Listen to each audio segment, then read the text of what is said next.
करते हैं मर्मा थेरेपी को। ये लास्ट टॉपिक है जो कि हम लास्ट टाइम में मर्मा थेरेपी हमने मेंटल प्रॉब्लम देखा, फिजिकल प्रॉब्लम देखा, इमोशनल देखा। अब देखते हैं मर्मा थेरेपी का स्पिरिचुअल ग्रोथ में कैसे उपयोग करें। ऑलरेडी ये ऑप्शन पार्ट है, ये ऐसा जरूरी नहीं कि एसेंशियल इसमें होना चाहिए, लेकिन आप स्पिरिचुअलिटी में प्रैक्टिस करते हो तो ये टॉपिक को जो होता है यहाँ पे एड ऑन किया गया। अब स्पिरिचुअल ग्रोथ मर्मा थेरेपी मीन्स क्या होता है कि यहाँ पे हम जब भी खुद को अवेक करते हैं, अवेकिंग करते हैं या तो अवेयरनेस में जाते हैं, तो यहाँ पे हम क्या करते हैं, हमारे भीतर के प्राणा को रिफाइन करते हैं, है ना। तो जिसके मदद से क्या होता है, हम कामिंग, हमारे माइंड जो होता है वो काम हो जाता है। यहाँ पे हमारा हार्ट चक्र ओपन हो जाता है, और जो हमारी सुषमा नाड़ी जो होती है वो अलाइन होना शुरू हो जाती है। तो ये जो मर्मा पॉइंट जो होते हैं एक टाइप की ब्रिज, ब्रिज के समान भी आप इसका उपयोग कर सकते हो माइंड बॉडी और आपके हायर कॉन्शियसनेस के साथ। ठीक है। तो कैसे मर्मा पॉइंट जो होता है स्पिरिचुअल ग्रोथ में आपको काम देता है, तो एक सबसे पहले ये आपके प्राणा की एनर्जी को प्यूरिफाई करने का काम करता है, और प्राणा के फ्लो को जो होता है वो प्यूरिफाई करता है। दूसरा जो होता है ये आपके चक्र को नेचुरली एक्टिवेट करता है विदाउट एनी फोर्स। मतलब बिना कोई मतलब बहुत ज्यादा हेवी मेडिटेशन करते हुए, हेवी चीजें करते हुए, ये आप ऐसे जरूरी नहीं कि चक्र की आपको बिना बहुत ज्यादा एनर्जी लगानी पड़े तब जाके चक्र स्टिमुलेट होगा, ऐसा नहीं। ये एक्टिवेट होता है नेचुरल नेचुरल पावर से, मतलब कुछ मर्दन क्रिया या कुछ टच थेरेपी या क्रिस्टल थेरेपी के साथ आप इसको ओपन कर सकते हो। ठीक है, मर्मा के साथ क्रिस्टल थेरेपी भी आप जोड़ सकते हो कलर थेरेपी के जैसा। साथ में ये काम करता है ईगो ड्राइवन मेंटल पैटर्न को, जिससे हमारा ईगो हायर हो जाता है। उस पैटर्न को काम करने का काम जो होता है ये पॉइंट करता है कि जैसे मेंटल रिलैक्सेशन आ जाता है, तो आपका मेंटल इरिटेशन जो होता है वो कम हो जाता है, और आप हर चीजों को के प्रति अवेक हो जाते हैं, समझना शुरू हो जाते हैं, और जहाँ पे समझदारी आती है वहां पे गलत पैटर्न बनते नहीं। तो मेंटल पैटर्न में ईगो सिस्टम आपका निकल जाएगा। दूसरा, ये आपको अवेक करता है इनर अवेयरनेस को, जिसको हम बोलते हैं ना साक्षी भाव। अपने भीतर के साक्षी भाव को जागृत करो। तो ये जो मदद करता है आपके भीतर के साक्षी भाव को जागृत करने के लिए। साथ में ये जब भी आप मेडिटेशन करते हैं तो बॉडी माइंड मेडिटेशन में आपको हायर स्टेट में जाना होता है, उसके लिए भी मदद करते हैं। ठीक है। तो ये जो मर्मा पॉइंट होते हैं, जैसे जेंटली आप टच करके, जेंटली स्लो और मतलब ब्रीथ वर्क से आप इसका उपयोग कर सकते हो। ठीक है। अब बात करते हैं कि मर्मा पॉइंट में किन किन लोकेशन पे हमने वर्क करना चाहिए हायर कॉन्शियसनेस के अवेयरनेस के लिए। बहुत बार हम मेडिटेशन करते हैं, आप मेडिटेशन करते हो तो उस समय में बोलते हैं ना, हमारा ध्यान प्रॉपर नहीं लगता, बहुत सारे इल्यूजन दिमाग में आ जाते हैं। साथ में कभी कभी ऐसे लगता है कि हमारी दबी हुई भावनाएं बाहर आ जाती है, तो हम रोने लग जाएंगे या नर्वस हो जाएंगे उस समय में। तो क्यों? क्योंकि ये हमारे चक्र में जो एक दबे हुए सप्रेशन जो एक्सप्रेशन होते हैं वो दबे होते हैं, इस कारण हमारा ध्यान प्रॉपर तरीके से नहीं कर सका, या तो कभी कभी बहुत बार ऐसा होता है कि हमारा ग्राउंडिंग सही नहीं होता, है ना। तो इसलिए भी मर्मा पॉइंट हमारे लिए जरूरी होता है कि हमारे यहाँ पे वो चीज हो। कभी आप साधनाएं करना चाहते हो, हायर जोन में जाना चाहते हो, फोकस एरिया को बढ़ाना चाहते हो, तो पता चलता है कि आपका मतलब इनर पावर कम जा रहा है, ट्रांसमिशन जो होता है वो सही से नहीं हो पा रहा है। तो ये भी जो होता है ये आपके साथ नहीं हो पा रहा। तो ये सभी चीजें क्यों होता है, जब कभी कभी हमारे यहाँ पे प्रॉपर पॉइंट से प्राणा की एनर्जी सही से फ्लो नहीं हो पा रही, या वहां की एनर्जी स्टेबलाइज नहीं हो रही। तो इसी से हम क्या करेंगे, मर्मा पॉइंट की मदद से उन्हीं पॉइंट को हम स्टिमुलेट करके बैलेंस करने की कोशिश करते हैं, जिसके कारण हमारा कॉन्शियसनेस भी बढ़ता है, अवेयरनेस भी बढ़ता है। मतलब देखो, आपको स्पिरिचुअलिटी में भी उतरने की जरूरत नहीं। जो चीजें आपको आपके मैनिफेस्टेशन पावर को, आपके फोकस को बढ़ाने के लिए चाहिए, तो सिंपल से मर्मा के पॉइंट को स्टिमुलेट करके भी आप उन चीजों को पा सकते हो। ठीक है। तो इसके लिए कौन से मर्मा ऐसे पॉइंट होते हैं, तो हम कैटेगरी वाइज उसको जानेंगे। जैसे हायर कॉन्शियस और अवेयरनेस। ठीक है। जब भी कभी बॉडी विस्परिंग करते हो, चैनलिंग करते हो, तो आपको क्या चाहिए, आपके कॉन्शियसनेस को हायर लेवल पे जाना चाहिए, और साथ में बॉडी का अवेयरनेस एक आपको आना चाहिए, तब जाके ध्यान आप अच्छे से कर सकते हो, किसी चीजों को फोकस हो सकते हो। जैसे बहुत सारे हम देखते हैं बच्चे कॉम्पिटिटिव एग्जाम करते हैं, कोई बच्चे करियर के लिए तैयार करते हैं, या तो कोई अपने इवन आप अपने हाउस की रिस्पॉन्सिबिलिटी को भी मैनेज करने का देख लो, लेकिन आप में अगर अवेयरनेस और कॉन्शियसनेस नहीं रहेगा बजट कभी भी सही से नहीं बच पाएगा, है ना। तो इन सभी चीजों के लिए आपका कॉन्शियसनेस, अवेयरनेस, हायर कॉन्शियसनेस और अवेयरनेस, ठीक है, ये दोनों चीजें होना चाहिए। कॉन्शियसनेस आपको एक बखान देता है, एक अकाउंटेबिलिटी देता है कि यस ये चीजें यहाँ तक चल सकती है, ये चीजें इसके लिए काम में आएगी, उसका पूर्वानुभास वो चीजें देता है। और जिसका हायर कॉन्शियसनेस ही नहीं है, उसका घर में भी बोलते ना ध्यान नहीं रहता कि कब क्या खत्म हो जाएगा, उसको ही कुछ पता नहीं होगा, है ना। तो ऐसे ही ध्यान में भी वही होता है। हायर कॉन्शियसनेस में ध्यान क्या करते हैं, आप अपर चैनलिंग जब बना, आपको चैनलाइज करना चाहते हो तो हायर एनर्जी से कनेक्ट करने के लिए हायर कॉन्शियसनेस आपका काम में आता है। अवेयरनेस बोले तो खुद की बॉडी की क्षमताओं के बारे में जानने की कला, जैसे बॉडी विस्परिंग में हमने किया कि बॉडी, जैसे बॉडी भी एक रिदम के साथ आपसे बातें करती है, जैसे आप बातें करते हैं, लेकिन वो एनर्जेटिकली आपसे बात करती है, उसको आपको नापना आना चाहिए। तो ये अवेयरनेस प्रोग्राम आता है। तो ऐसे कौन से मेजर मर्मा के पॉइंट होते हैं जो कि हायर कॉन्शियसनेस और अवेयरनेस के रिलेटेड चीजों में आप काम करते हैं। सबसे पहले अधिपत्य पॉइंट, जो क्राउन ऑफ हेड में आपको पाया जाता है, ये कनेक्ट करता है यूनिवर्सल कॉन्शियसनेस के साथ। ये रिसीविंग का चक्र भी हमने पढ़ा ना, आध्यात्मिकता में पढ़ा कि ये रिसीविंग चक्र होता है, जहां से आप यूनिवर्सल नॉलेज को, विजडम को रिसीव करते हो, है ना। तो ये जो क्राउन ऑफ हेड, जिसको अधिपत्य मर्मा पॉइंट बोला जाता है, तो ये कनेक्ट करता है यूनिवर्सल कॉन्शियसनेस को। तो आप इसको स्टिमुलेट कर सकते हो अपने हायर कॉन्शियसनेस और अवेयरनेस को बढ़ाने के लिए। बहुत ज्यादा इल्यूजन आ रहे तो आप इसी पॉइंट को स्टिमुलेट करो, तो ये पॉइंट सही से काम करेगा। दूसरा होता है स्थापनी, बिटवीन द आईब्रो, ठीक है। इंट्यूशन इनर विजन के लिए होता है, इसको कोई हम आज्ञा चक्र बोलते हैं, ऑर्डरिंग चक्र भी इसी को बोलते हैं। तो ये भी चक्र एक मेजर काम नहीं रहता है। आपको कभी भी बोलते हैं ना, आपका थर्ड आई अवेक होना चाहिए, कुछ भी चीजें करनी है आप बोलते हैं आपका थर्ड आई अवेक होना चाहिए। मतलब क्या है, आपका इंट्यूशन क्लियर होना चाहिए, आपका इनर विजन सही होना चाहिए, तब जाके आप चीजों के बारे में अवेक हो सकते हो, है ना। अगर थर्ड आई है तो बहुत ज्यादा इल्यूजन का सामना करना पड़ता है, बहुत ज्यादा कंफ्यूजन का सामना होता है, आप राइट वे ऑफ थॉट नहीं कर सकते, क्योंकि आपको किसी चीज के बारे में थॉट करने के लिए क्लैरिटी लेवल चाहिए आपके इंट्यूशन लेवल में, तो वो नहीं होती है। अगर वो क्लैरिटी लेवल नहीं होगा तो आपका क्या होगा, यहाँ पे ह्यूमन थॉट लेवल काम करेगा, आप जो दिखते हैं उसके आधार पे ही बातें करना शुरुआत करोगे, है ना।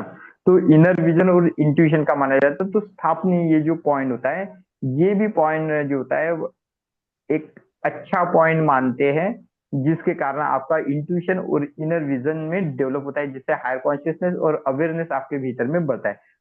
तीसरा जो लास्ट पॉइंट जो ये इसमें होता है, वो होता है शंका, जो टेम्पल एरिया में होता है। यहाँ पे जो पॉइंट होता है, ये मेंटल साइलेंस और क्लैरिटी का देता है। मतलब जितने भी यहाँ पे स्टकेट होते हैं, आप जो भी भावना विचार सोचते हैं यहाँ पे स्टकेट होते हैं, और जब इसको सर्कुलर लेवल पे आप मर्दन करते हो या हल्के हाथों से मसाज करते हो, या तो आप प्राणिक एनर्जी का यहाँ पे फ्लो करते हो, मतलब सिंपल से हाथ टच करके आप रेकी की एनर्जी भी पास करते हो, तो ये भी पॉइंट जो होता है ये स्टिमुलेट हो जाता है, ठीक है। तो ये मेंटल साइलेंस का होता है और आपके दिमाग में क्लैरिटी, जितना मेंटली फॉग आपके ऊपर क्लियर रहेगा, उतना ही आपका फोकस जो होता है वीक हो जाता है, ठीक है। तो यहाँ पे दो ही और ये जो पॉइंट होता है, जैसे आधिपत्य और मैंने स्थापनी पॉइंट जो बोला, ये दो चक्रों से कनेक्ट होता है। एक होता है शस्त्राकार चक्र से, आधिपत्य पॉइंट बोले क्राउन ऑफ हेड में रहता है, मतलब वो शस्त्राकार चक्र से कनेक्ट होता है। दूसरा बोले अंजना। और स्पिरिचुअल अवेयरनेस के लिए क्या चाहिए, अगर यूनिवर्स से गाइडेंस भी आपके पास आता है, उसको रिसीव करने के लिए, इंट्यूशन रिसीव करने के लिए आपको क्या चाहिए, है ना, स्ट्रॉन्ग इंट्यूशन पावर। क्योंकि इंट्यूशन तो यूनिवर्स दे रहा है आपको, चीजों को दे रहा है, लेकिन आप समझ नहीं पा रहे हो, आपका थर्ड आई ब्लॉक है, तो आप उस इंट्यूशन से आप उस प्रॉपर सीख को नहीं कर पा रहे हो। तो आज्ञा चक्र तो ऑर्डरिंग होता है, वो तो क्या करेगा, जो इंट्यूशन आएगा पूरे बॉडी को ऑर्डर देके वो चीजों को करके लेगा। बहुत सारे लोग क्या होता है मैनिफेस्टेशन प्रोग्राम पढ़ाते हैं। मैनिफेस्टेशन प्रोग्राम आपका तभी सक्सेसफुल हो सकता है जब आपका शस्त्राकार स्ट्रांग होता है, आपका अंजना चक्र स्ट्रांग होता है, आपका सोलर प्लेक्सस स्ट्रांग होता है, आपका रूट चक्र स्ट्रांग होता है। साथ में हायर क्रिएटिविटी के लिए सैक्रल चक्र भी मायने रखता है, क्योंकि वो क्रिएटिव जोन दिखाता है। आप विजन बोर्ड बनाते हो, ठीक है, तो विजन बोर्ड में क्या करता है, मैंने सोचूंगा कि मेरे को करोड़ों का घर रहना चाहिए, तो विजन बोर्ड में मैं घर का आकार, बेडरूम मेरे कैसे होना चाहिए, आउटर प्लेस कैसा होना चाहिए, इसका विजन मेरे आंखों के सामने रखते हैं, है ना।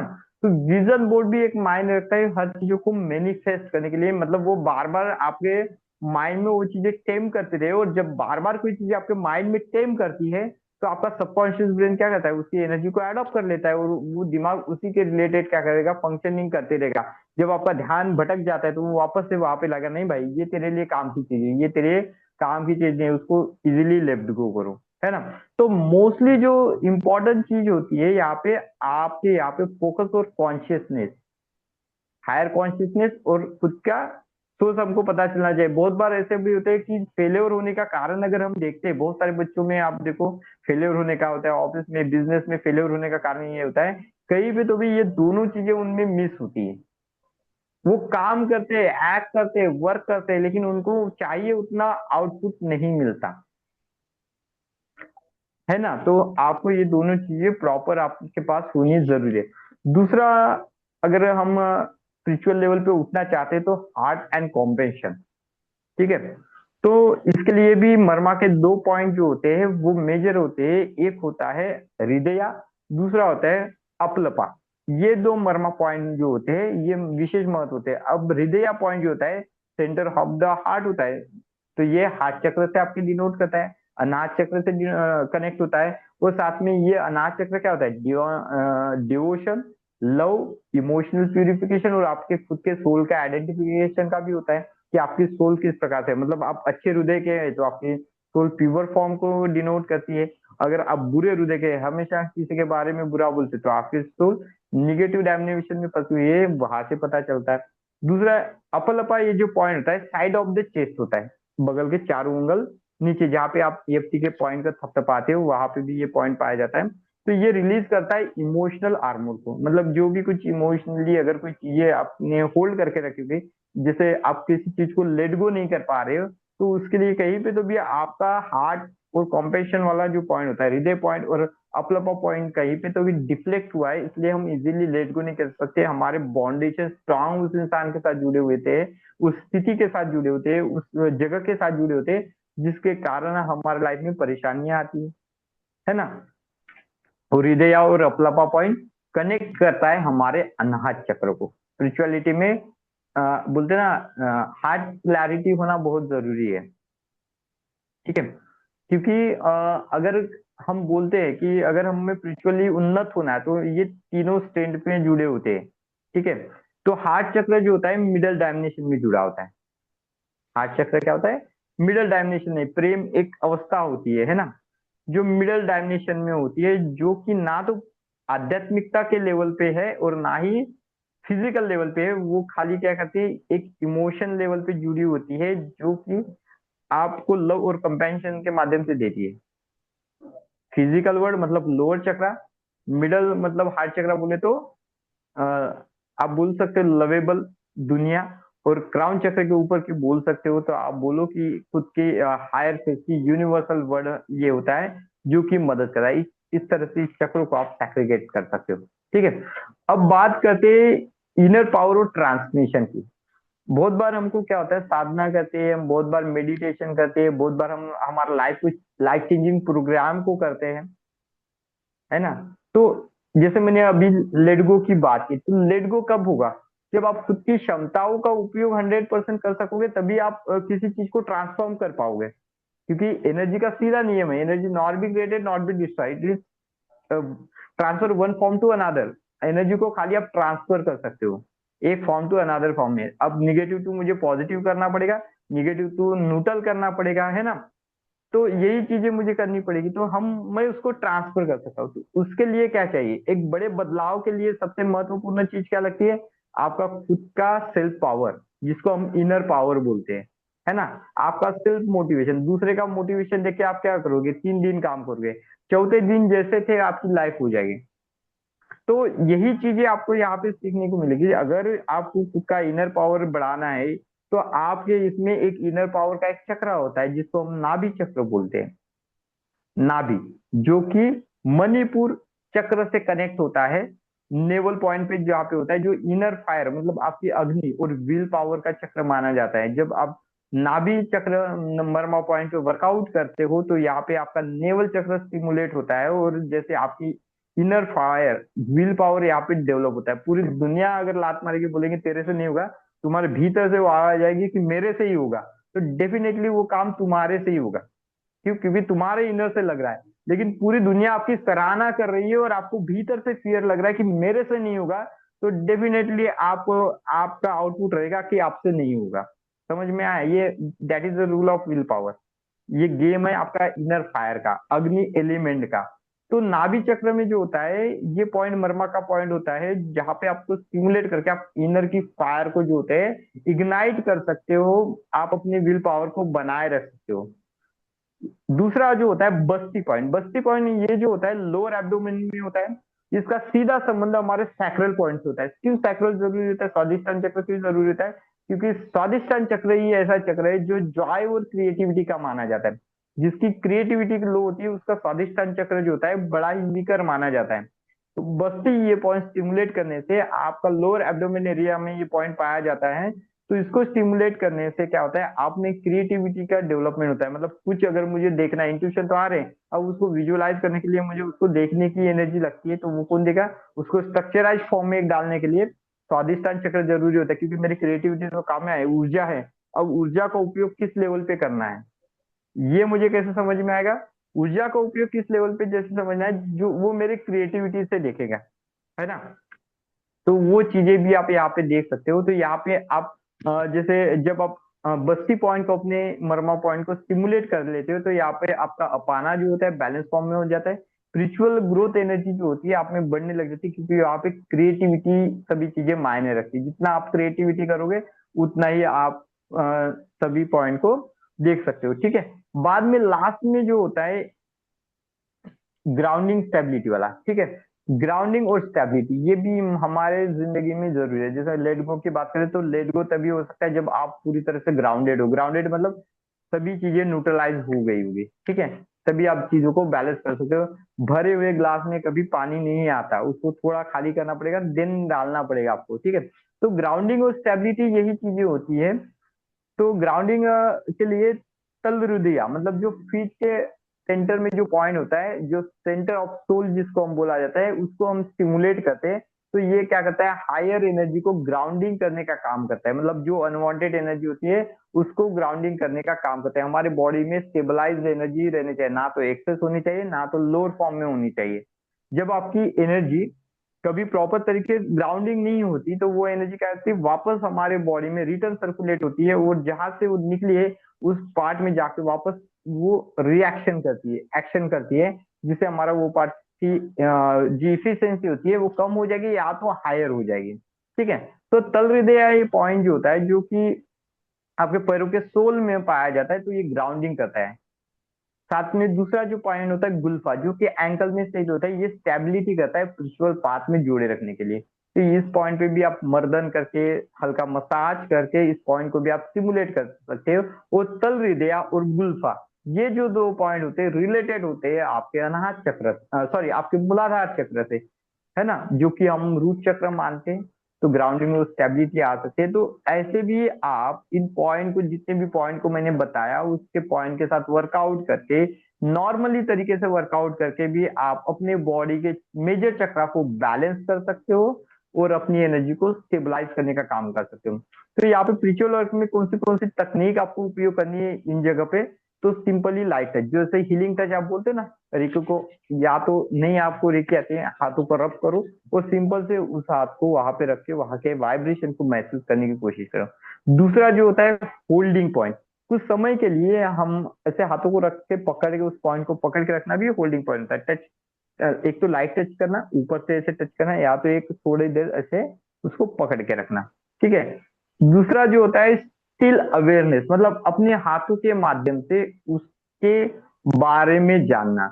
और इन पार्ट पे कोई भी डीप प्रेशर देने की जरूरत नहीं है, कोई भी टैपिंग फोर्स देने की जरूरत नहीं है, कोई भी चीजें करने की नहीं है। सिंपल से आप लाइट टच से भी इस पॉइंट को आप एक्टिवेट कर सकते हो। इसलिए ये वो पॉइंट होते हैं जो कि रेकी के 21 पॉइंट में, हम इस पॉइंट में भी क्या करते हैं, हमारे हाथों को रखते हैं। इसका मतलब क्या होता है कि हमारा प्रिंसिपल जोन जो होता है बड़ा होता है। पहले जब आपने रिकी सीखा था तो 21 पॉइंट में, इस पॉइंट में क्यों रखते हैं ये आपको नहीं पता आज, लेकिन मर्मो पॉइंट में आपको समझ में आ गया कि हमने इस पॉइंट में हमारे हाथ की पोजीशन क्यों रखते हैं जब भी सेल्फ हीलिंग प्रक्रिया हम करते हैं। तो इसका यही उपयोग होता है कि आप हायर कॉन्शियसनेस अवेयरनेस को जोड़ते हो, जब सर पे हाथ रखते हो, क्राउन चक्र पे हाथ रखते हो, अंजना चक्र पे हाथ रखते हो, आप हार्ट चक्र पे जब आगे पीछे से हाथ रखते हो तो यहाँ पे हार्ट और कंपेंशन, हार्ट चक्र जो होता है, हृदय चक्र और अपलपा, ये जो पॉइंट होता है ये एक्टिवेट होता है। इनर पावर के लिए आप नेवल चक्र और बस्ती लोअर ऑब्डोमिनियन पॉइंट पे आप हाथ रखते हो, और ग्राउंडिंग के लिए पैरों के सोल को और टखनों को आप देते हो ना। तो यहाँ पे आपका क्या होता है, मूलाधार चक्र को आप नेचुरल तरीके से एनर्जी देते हो। चक्र के साथ साथ इस भी पॉइंट पे आप हाथ रखते हो तो इससे क्या होता है, आपका सेल्फ पावर जो होता है वो बढ़ता है। और हम यहाँ पे लाइट टच देते हैं, मतलब आप क्या करते हैं, खाली ऐसे करके हाथों को ऐसे रख देते हो। तो ये सभी जो चीजें होती है आप कर सकते हैं। इसके साथ में इस मर्मा पॉइंट के साथ स्पिरिचुअल लेवल पे आप ब्रीथ इन ब्रीथ आउट तकनीक का उपयोग कर सकते हैं। ब्रीथ इन ब्रीथ आउट तकनीक मतलब क्या होता है कि जहाँ पे जिस मर्मा पॉइंट पे आपने हाथ रख दिया, जब इनहेल करो तो उस जगह की अवेयरनेस को देखो, एक्सपांड होता हुआ देखो, एक्सेल होते हुए देखो, कि वो जगह की जितनी भी निगेटिविटी होती है डिस्ट्रॉय होती जा रही है, वहां का टेंशन ईगो जो भी होगा वो डिस्ट्रॉय होते जा रहा है। ठीक है, ओनली नेचुरल ब्रीथ की जरूरत है, बहुत ज्यादा फोर्सफुली ब्रीथ की लेने की जरूरत नहीं। जैसे आप नेचुरल ब्रीथ लेते हो उसी ब्रीथ के रिदम में इसको इसको करो। ठीक है, तो ज्यादा करके आपको स्पेशली अगर इनहेंस करना है, पावरफुल बनाना है, तो स्थापनी, हृदय और नाभि, नाभि जो पॉइंट होता है उस पे ज्यादा से ज्यादा आप वर्क कर सकते हो। साथ में अगर आपको लगता है कि मैंने कुछ ऑयल का उपयोग करना चाहिए खुद की अवेयरनेस को बढ़ाने के लिए, तो वो भी आप कर सकते हो। जैसे ब्राह्मी, ब्राह्मी ऑयल का उपयोग कर सकते हो, ये एक्सपॉन्ड करता है अवेयरनेस को। सैंडलवुड ऑयल का उपयोग कर सकते हो, ये इनर साइलेंस के लिए जरूरी होता है। लोटस ऑयल जो होता है हार्ट अवेकन के लिए माना जाता है, और रोज जो होता है डिवोशन और कॉम्पेशन के लिए माना जाता है। ठीक है, तो इसको वेरी बहुत छोटी मात्रा में आप इसको यूज कर सकते हो। मैजिकल ऑयल, इसेंशियल ऑयल आपने सीखा, उसके डिफ्यूजर के तौर पे भी आप कर सकते हो, जहाँ पे ध्यान कर रहे हो वहां पे भी कर सकते हो। दूसरा कुछ मरमा भी, अगर आपको इस मरमा को स्टिमुलेट करने के लिए यूज करना है, आपको मंत्र अगर कुछ यूज करना है, तो अधिपति के लिए या तो साइलेंस या तो ओम। साइलेंस मतलब क्या होता है कि खुद के बॉडी के भीतर में खुद को झांकना, नहीं तो साइलेंस चुपचाप बैठे ऐसे नहीं, गहरी शांति के बाद में खुद के बॉडी से आने वाले वाइब्स को पहचानना। ठीक है, या तो ओम का वाइब्रेशन। दूसरा स्थापनी के लिए सोहम या तो ओम का वाइब्रेशन। हृदय के लिए यम, और नाभि के लिए रम जो कि उस चक्र का बीजाक्षर है। ठीक है, तो जब आप ये करते हो तो ये साथ साथ आपको मेंटल पीसनेस और बॉडी विस्परिंग भी कराता है। बॉडी विस्परिंग मतलब आप बॉडी के साथ अपनी बातें करते हो। ठीक है, या तो मर्मा का आप डेली मेडिटेशन का भी चुनाव कर सकते हो, एक जगह पे बैठ जाना। ठीक है, और 3-3 मिनट हाथों को रब करके 3-3 मिनट हर एक पॉइंट, जितने भी पॉइंट मैंने बताया उस पॉइंट पे क्या करना, आप हाथों को रख दो। यहाँ पे स्थानीय मुद्रा पे मैंने लाइट टच कर दिया। ठीक है, बाद में हृदय मुद्रा पे कर लिया मैंने, टेम्पल पे कर लिया मैंने, थर्ड आई पे कर लिया, नाभि पे चक्र पे कर लिया मैंने, तल हृदय फुट पे कर लिया। तो हम अगर इसके साथ साथ मेडिटेशन भी करते हैं तो भी हमको अच्छा बेनिफिट वहां पे देखने को मिलता है। समझ में आया आपको? अब बात कुछ कुछ ध्यान में रखने वाली बात है कि कभी भी कुछ बोलते ना, कुछ कुछ हमको प्रिकॉशन भी लेने की जरूरत है। तो कुछ कुछ सेफ्टी गाइडलाइन स्पिरिचुअल अवेयरनेस के लिए, बहुत ज्यादा आप हेड मर्मा पे ओवर स्टिमुलेशन नहीं करोगे। इमोशनल इंस्टेबिलिटी रहती है तब स्पिरिचुअल स्पिरिचुअल मर्मा का वर्क नहीं करोगे, क्योंकि वो उसको बढ़ाएगा। ग्राउंड एनर्जी को प्रैक्टिस करने के बाद ही आप बाकी के मर्मा का प्रैक्टिस कीजिए, और स्पिरिचुअल ग्रोथ में इंटीग्रेशन करते जाइए। कि पहली बार आपने अगर इस मेडिटेशन को किया, इस एक्सरसाइज को किया, इसका उपयोग किया, तो कितने परसेंट आपको वो वाइब्रेशन कम हुई या कैसे लगी, इसका एक ओवरव्यू लेना जरूरी नहीं, मतलब जरूरी पड़ता है, जिससे आपकी प्रैक्टिस जो होती है एक एक लेवल पे जाती है। तो अगर वन लाइन डेफिनेशन अगर मैं इसकी करना चाहूंगा, ये पूरे क्लास की अगर ओवरव्यू एक लाइन में डालना चाहूंगा, तो मर्मा थेरेपी सपोर्ट करती है spiritual growth by the refined प्राणा। मतलब ये क्या करता है, प्राणा की एनर्जी को रिफाइन करता है, एक्टिवेट करती है higher centre of awareness body के, और ओपन करता है आपका हार्ट चक्र, प्रिपेयर करता है बॉडी को और माइंड को मेडिटेशन और सेल्फ रियलाइजेशन को जानने के लिए। ठीक है, तो यहाँ पे ये जो क्लास होती है यहाँ सर पे ये खत्म आप हो गई। थोड़ा और पहले दोस्तों जो बताया वो रिपीट करिए ना प्लीज। क्या बताया पहले? मतलब सिंगल अभी जो लाइन आपने डेफिनेशन, मतलब जो डेफिनेशन सेफ्टी का पूरा सेफ्टी पहले गाइडलाइन। से। हाँ। सेफ्टी सेफ्टी गाइडलाइन से गाइडलाइन में पहले पूरा। सेफ्टी पूरा बताया मैंने। आज जैसे आपको बताया ना कि मेडिटेशन भी बताया मैंने कि आपने कंफर्टेबली जैसे आप जनरली बैठते हो वैसे बैठ जाना है। ठीक है, दोनों हाथों को रब कर दो। रेखी आता है तो सिंपल से रेखी को ऑन कर लो, और जैसे स्थाप पहले कुछ समय 3 से 4 मिनट स्थापनी पॉइंट पे रखिए। ठीक है, यहाँ पे हेड पॉइंट रखो, टेम्पल पॉइंट रखो। ठीक है, और हृदय पॉइंट को करो, नाभि को टच करो, और आपके तल हृदय, मतलब इससे क्या होता है, इतने भी पॉइंट आप कवर अप करोगे तो ग्राउंडिंग, एनर्जी, कंपेंशन, और क्या बोलते हैं रिसीविंग मोड में आप चले जाओगे डेली प्रैक्टिस करते हो। ठीक है, दूसरे बात होती है स्पिरिचुअलिटी। मैंने बोला कि आपको कुछ सेफ्टी गाइडलाइन की भी जरूरत होती है। कभी भी जो ओवर स्टिमुलेट नहीं करना है हेड मर्मा के पॉइंट पे। ठीक है, क्योंकि वो ज्यादा ज्यादा बोलते हैं ना, काम ज्यादा एनर्जी से भी वो डाइवर्ट हो जाता है। दूसरा जो होता है यहाँ पे स्पिरिचुअल वर्क करते हुए कभी भी इमोशनली इंस्टेबिलिटी आप में नहीं रहनी चाहिए, नहीं तो जो आपके मन में रहेगा वही आपके हाथों के मदद से वो पॉइंट में वापस जाके स्टोर हो जाएगा। ग्राउंडिंग एनर्जी हर एक प्रैक्टिस सेशन के बाद कीजिए, या तो बिफोर में भी आप कर सकते हो या दोनों समय भी आप कर सकते हो।